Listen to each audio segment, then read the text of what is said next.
En 2017, el gobierno catalán convocó un referéndum de independencia, pese a que el Tribunal Constitucional lo había declarado ilegal. La jornada del 1 de octubre terminó con imágenes de cargas policiales que dieron la vuelta al mundo. Semanas después, el Parlament declaró unilateralmente la independencia. Sin embargo, esta República Catalana pasó a la historia como la más corta. El gobierno central del PP de Mariano Rajoy aplicó el artículo 155, destituyó a Puigdemont y a su ejecutivo y tomó el control de la Generalitat. De ahí surgieron dos caminos. Unos líderes fueron juzgados y condenados por sedición y malversación, mientras otros, como el propio Puigdemont, huyeron al extranjero. Un conflicto político que 6 años después seguía sin resolverse, hasta que los resultados de las elecciones generales de julio de 2023 hicieron posible un acuerdo que cambiaría el tablero. Lo que hoy os traigo es el análisis de un documento en exclusiva y de un gobierno que, en la necesidad de conseguir la investidura, firmó un acuerdo que factualmente dividía a España en dos. Si quieres la verdad, deja ya tu like y recuerda que tienes todos los documentos oficiales que analizamos enlazados en la descripción. Comenzamos.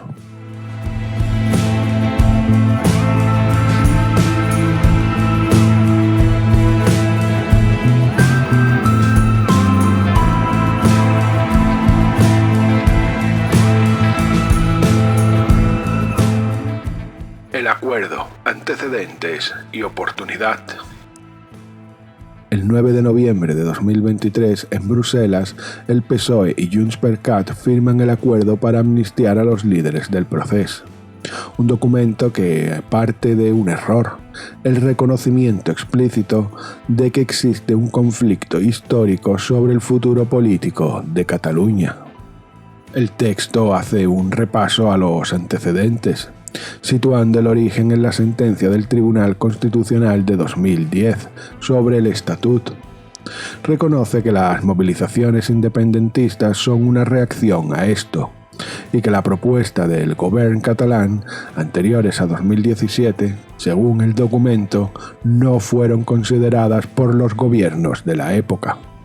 Pero el meollo no está en el pasado, sino en la oportunidad histórica que ven tras las elecciones de julio de 2023. Ambos partidos, Junts y PSOE, con proyectos nacionales divergentes y desde la desconfianza mutua, admiten que las urnas les han dado una posibilidad que tienen la voluntad de aprovechar de forma responsable.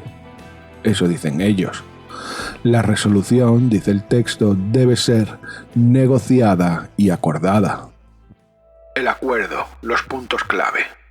Y aquí entramos en la parte nuclear del acuerdo. Se estructuran en varios bloques, pero vamos a destacar los más relevantes. Primero, el método. Dada la desconfianza, acuerdan crear un mecanismo internacional de verificación y seguimiento. Es decir, un árbitro externo que supervise que se cumple lo pactado. Esto es inédito en la política nacional.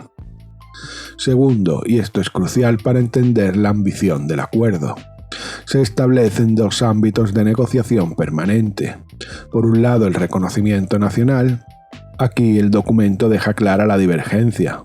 Junts propondrá un referéndum de autodeterminación amparado en el artículo 92 de la Constitución, mientras el PSOE defenderá el desarrollo del Estatut de 2006, es decir, un teatrillo mediático que pretende conservar al electorado. Por otro lado, los déficits de autogobierno. Junts pedirá una financiación singular para Cataluña con la cesión del 100% de los tributos. El PSOE apostará por medidas de autonomía financiera y un diálogo sobre el modelo actual. Tercero, la pieza más concreta y polémica. La ley de amnistía. El texto es tasativo. Dice, y cito, esta ley debe incluir tanto a los responsables como a los ciudadanos que, antes y después de la consulta de 2014 y del referéndum de 2017, han sido objeto de decisiones o procesos judiciales vinculados a estos eventos. Pero hay un matiz de enorme calado. El acuerdo incluye un concepto que trasciende lo puramente judicial, el lawfare, o judicialización de la política. Se establece que las conclusiones de las comisiones de investigación del Congreso sobre este asunto se tendrán en cuenta, pudiendo derivar en acciones de responsabilidad contra quienes supuestamente promovieron esta persecución política mediante los tribunales. Finalmente, la contraprestación inmediata. Junts se compromete al voto favorable a la investidura de Pedro Sánchez y a la estabilidad de la legislatura, sujeta, y esto es importante, a los avances de los acuerdos de negociación que hemos mencionado. No em tremolarà en absolut el pols en continuar mantenint la posició. Nosaltres no farem president a Pedro Sánchez a cambio de nada. La nostra...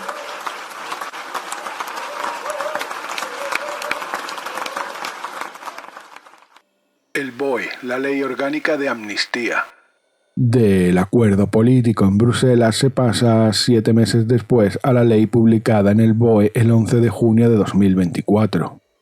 Esta ley orgánica es el desarrollo jurídico de aquel pacto, pero con una precisión legal que va más allá de lo firmado por Cerdán y Turull. La ley es exhaustiva, establece un marco temporal concreto, desde el 1 de noviembre de 2011 hasta el 13 de noviembre de 2023. Abarca todos los actos vinculados al proceso independentista, no solo el referéndum del 1-0.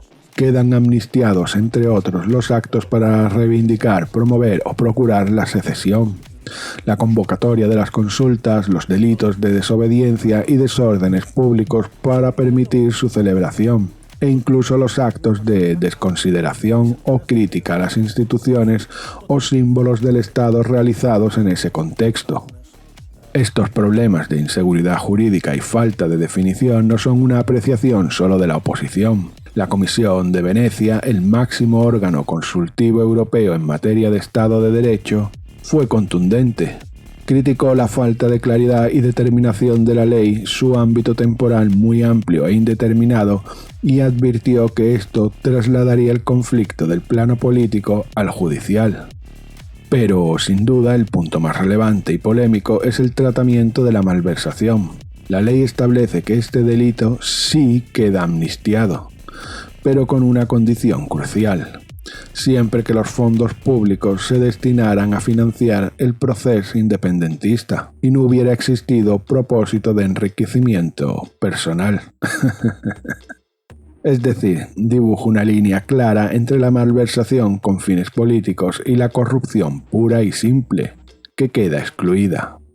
La ley también es muy clara en lo que no perdona. Quedan expresamente excluidos los delitos más graves, o delitos de traición contra la integridad territorial del Estado que conlleven el uso efectivo de la fuerza, y delitos con motivación discriminatoria.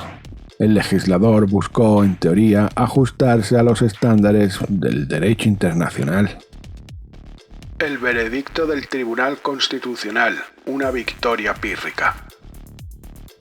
La ley entró en vigor, pero su viaje no había terminado. El Partido Popular y el Senado presentaron recursos de inconstitucionalidad. Todo dependía de lo que dijera el Tribunal Constitucional. Su sentencia, finalmente, ha sido un terreno jurídico. Avala la ley, pero con heridas de guerra. El TC, el Tribunal Constitucional, declara que la Constitución no prohíbe la amnistía. Acepta que es una herramienta de oportunidad política válida para superar un conflicto como el del proceso. Pero, y este es el gran pero, encontró 2 partes de la ley inconstitucionales y actuó como legislador positivo para corregirla. Por omisión, la ley amnistiaba a policías por actos en el contexto del proceso, pero no a ciudadanos que hubieran cometido actos similares oponiéndose a la secesión. El TC dijo: esto viola la igualdad. Ordenó extender la amnistía a este segundo grupo. La corrección 2 por exceso. Anuló un párrafo que permitía amnistiar actos futuros iniciados antes de noviembre de 2023. El TC lo consideró una habilitación para delinquir. y lo tumbó. Esta no fue una sentencia unánime. La división en el tribunal refleja la división en el país. Los magistrados disidentes, en línea con los argumentos del PP, acusaron a la ley de ser un trueque político. Votos a cambio de impunidad. Sostuvieron que es una autoamnistía para los partidos que la impulsaron y que debilita los pilares del Estado de Derecho. Esta crítica a la autoamnistía encuentra eco en el análisis del dictamen de Venecia. El artículo señala que este organismo, pese a ser consciente de que la ley surgió en un acuerdo de investidura, fue demasiado tímido al no aplicar su propia doctrina contra las autoamnistías, que considera una aberración jurídica por torcer el derecho en beneficio de su autor. Aquí la ley sería interpretable como una autoamnistía encubierta.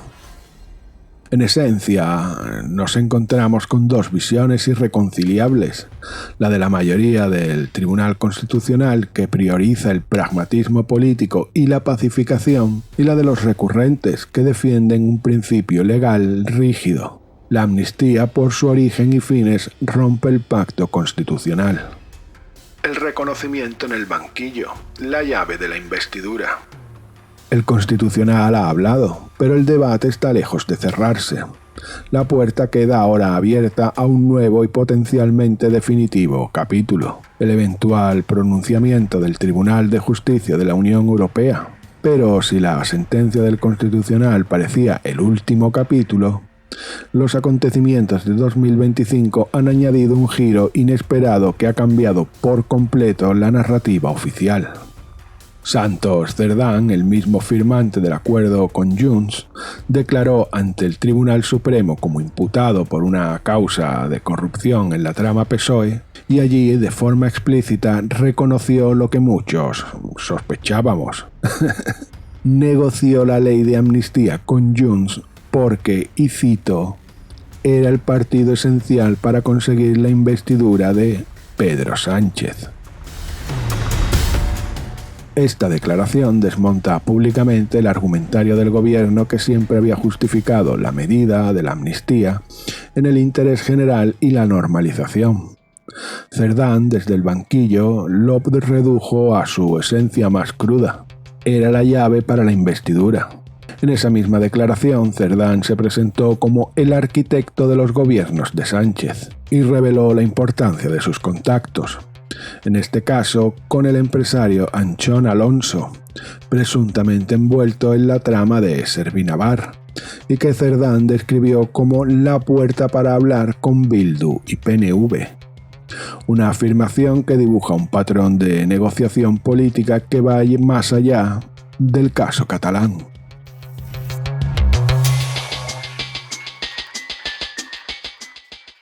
Síntesis final y conclusión. Así pues, el recorrido de la amnistía queda marcado por esta dualidad revelada ante un juez, una justificación pública de interés general y un reconocimiento privado de su naturaleza como moneda de cambio político esencial para el poder.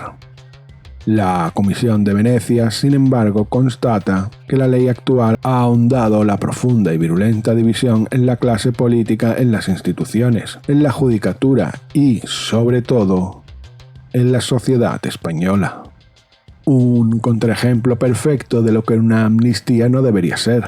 Un final que, lejos de cerrar el ciclo, abre otro lleno de interrogantes sobre el futuro de nuestra convivencia y pone en duda la estabilidad de los pilares de nuestro Estado de Derecho.